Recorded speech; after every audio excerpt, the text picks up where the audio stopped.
नमस्ते दोस्तों, news expert Hindi में आपका स्वागत है। आज हम देखेंगे एक पाकिस्तानी न्यूज़ चैनल जिसका नाम है समा टीवी। आप ऑलरेडी जानते हैं कि भारत पूरी दुनिया का वैक्सीन पावर हाउस बन चुका है। 60% से ज़्यादा पूरी दुनिया की वैक्सीन भारत में बनता है। आपको बता दूं कि अभी तक इंडिया ने 65 से ज़्यादा देशों को 6 करोड़ वैक्सीन डोजेस सप्लाई कर चुका है। इसमें आधा देशों को तो मुफ्त में दिया है। पाकिस्तान एक ऐसा देश था, पड़ोसी होने के बावजूद भारत से मांगा भी नहीं और तो और बहुत एटीट्यूड भी दिखा रहा था। लेकिन पाकिस्तान को पता होना चाहिए कि वो एक भिखारी गरीब देश है, ना कि अमेरिका। चीन की वैक्सीन फुस होने के बाद और वैक्सीन खरीदने के लिए पैसे न होने के कारण अब कोवैक्स प्लेटफॉर्म के जरिए भारत से 45 मिलियन यानी 4 crore 50 lakh made in India vaccine doses Pakistan को भीख में मिलेगा। पाक मीडिया की होश उड़ी जब सुना कि पाकिस्तान में मेड इन इंडिया वैक्सीन इस्तेमाल किया जाएगा। गाइस, बहुत मजेदार वीडियो है, एंड तक जरूर देखिए। चलिए वीडियो देखते हैं। डॉक्टर साहबा, आपको लगता है कि कुछ ऐसा प्लान मुरतब होना चाहिए वैक्सीन को लेकर, चूंकि आपने कई बार ये जिक्र किया कि आलमी सतह पर वैक्सीन की फराहमी एक बहुत बड़ा मसला है, तो जाहिर है जो वैक्सीन अवेलेबल होगी हमें बड़े ध्यान से लगानी होगी कि हम किसको लगा रहे हैं। ऐसे में क्या ऐसा प्लान मुरतब किया जा रहा है कि सबसे पहले ऐसे शहरों को वैक्सीन लगाई जाए जिनका डेली कॉन्टैक्ट ज्यादा होता है? फॉर एग्जाम्पल जो फूड डिलीवरी के लोग हैं, फॉर एग्जाम्पल जिनका पोस्टल सर्विस से ताल्लुक है, फॉर एग्जाम्पल टीचर्स हैं, यानी ऐसे लोग हैं, फॉर एग्जांपल ग्रोसरी स्टोर पर मौजूद होते हैं जिनका डेली कांटेक्ट बहुत ज्यादा होता है। तो क्या ऐसा प्लान मुरतब नहीं किया जा रहा कि वैक्सीन चूंकि कम है, ऐसे लोगों को लगाएंगे तो फैलाव ऑटोमेटिकली स्लो डाउन हो जाएगा? जी, बिल्कुल ये बात बिल्कुल सही है कि जिन लोगों की पब्लिक डीलिंग ज़्यादा है, जो ज़्यादा कॉन्टैक्ट में रहते हैं, उनको पहले तो इसके लिए एनसीओसी में ये प्रपोज़ल अंडर कंसिडरेशन है कि टीचर्स और इस तरह से हमारे दूसरे जो पुलिस के लोग और जो लोग जिनकी बहुत ज़्यादा इंटरेक्शन है, कि उन लोगों को भी हम प्रायोरिटी पॉपुलेशन में इंक्लूड कर लें।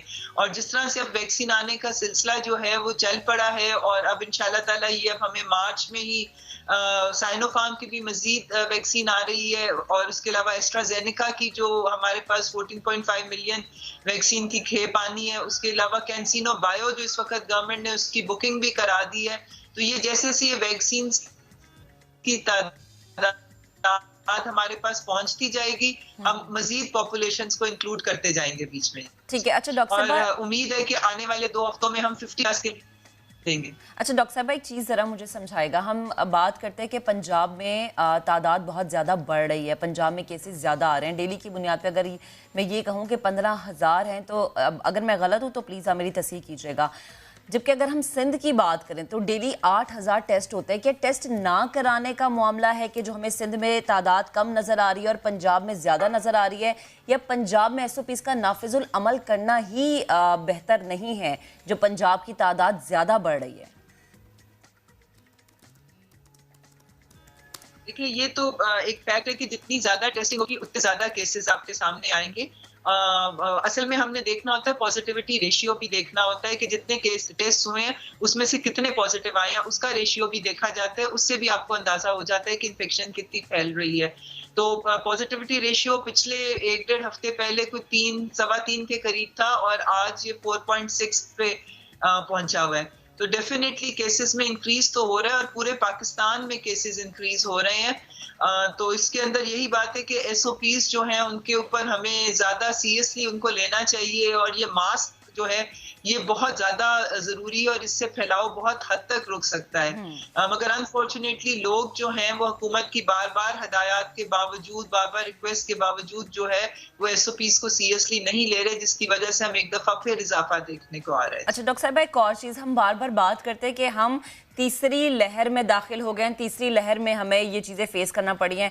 इस चीज़ को हम किस तरह से कंफर्म करेंगे कि अच्छा हम दूसरी लहर से निकल के तीसरी लहर में दाखिल हो गए हैं?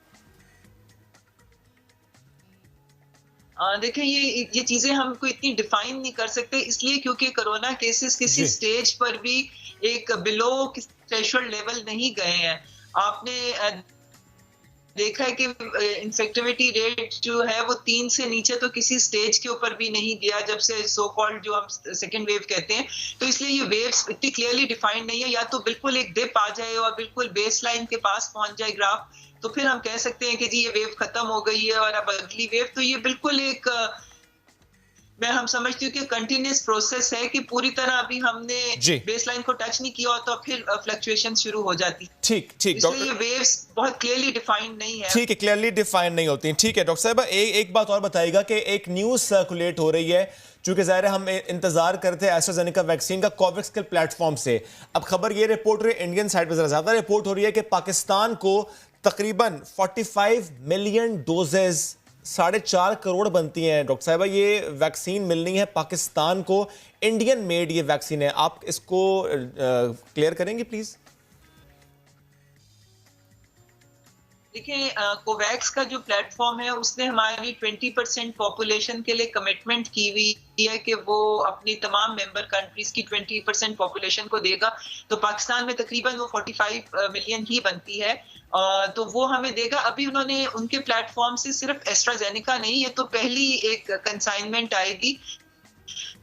उसके बाद हो सकता है कि वो हमें दूसरी कंपनीज की भी प्रोवाइड करें। वो ये वैक्सीन कोवैक्स वालों का फैसला है कि भले वो- कोवैक्स के प्लेटफॉर्म से आ रही है, लेकिन क्या वो मेड इन इंडिया वैक्सीन है डॉक्टर साहिबा? जी जी, देखिए, ये एस्ट्राजेनेका जो है ये ऑक्सफोर्ड की वैक्सीन है और उनकी फैक्ट्री जो है वो इंडिया में है, वहाँ का सीरम इंस्टीट्यूट एक है। इस वक्त आपको ये देखना होगा कि India one of the biggest manufacturers of vaccine in the world है, और ये आज का नहीं है, वैक्सीन वहां पर हमेशा से जो है इंडिया ने लीड ली हुई है वैक्सीन सही। बनाने में। तो जाहिर है कि वो जो बड़ी वैक्सीन प्रोड्यूसिंग कंट्रीज हैं उन्हीं से लेना, और चूंकि हमारा रीजन इधर आता है, ये एशियन जो एशिया पैसिफिक रीजन है, वो चूंकि वहां पे इंडिया सबसे ज्यादा बड़ा मैन्युफैक्चरर है, तो इसलिए वो कोशिश ये हो रही है कि जिस रीजन में जहाँ पे वैक्सीन प्रोड्यूस हो रही है वहां उस रीजन को वहीं से ही प्रोवाइड की जाए। एक जुमला और, क्या मैं इसको यूं समझूं कि इंडिया हमें वैक्सीन नहीं दे रहा, कोवैक्स प्लेटफॉर्म की वजह से वो वैक्सीन पाकिस्तान को मिलनी ही मिलनी है, इंडिया पर भी ये पाबंदी है? जी बिल्कुल, क्योंकि ये परचेज जो है ये कोवैक्स का प्लेटफॉर्म कर रहा है, ये इंडिया नहीं दे रहा या कोई और उसको वहां से डायरेक्ट। ठीक है डॉक्टर साहब, thank you very much for clearing this. India हमें वैक्सीन नहीं, कोवैक्स के प्लेटफॉर्म से वैक्सीन आ रही है, इंडिया में बंद जरूर रही है, लेकिन ज़ाहिर है कोवैक्स वो खरीद कर और डेवलपिंग नेशंस को वैक्सीन उसने प्रोवाइड करने, जिसमें जो पहला मुल्क था वो घाना था, जहां पर ये कोवैक्स प्लेटफॉर्म से एस्ट्राजेनेका पहुंची थी, और इंशाल्लाह जल्द पाकिस्तान में भी ये एस्ट्राजेनेका वैक्सीन पहुंच जाएगी। चीन की वैक्सीन फुस होने के बाद और वैक्सीन खरीदने के लिए पैसे ना होने के कारण अब कोवैक्स प्लेटफॉर्म के जरिए भारत से 45 मिलियन यानी 4 crore 50 lakh made in India vaccine doses Pakistan को भीख में मिलेगा। पाक मीडिया की होश उड़ी जब सुना कि पाकिस्तान में मेड इन इंडिया वैक्सीन इस्तेमाल किया जाएगा। गाइस, इस वीडियो में बस इतना ही। अगर आपको वीडियो पसंद आई तो प्लीज़ लाइक कीजिए, शेयर कीजिए और सब्सक्राइब करना ना भूलिए। जय हिंद।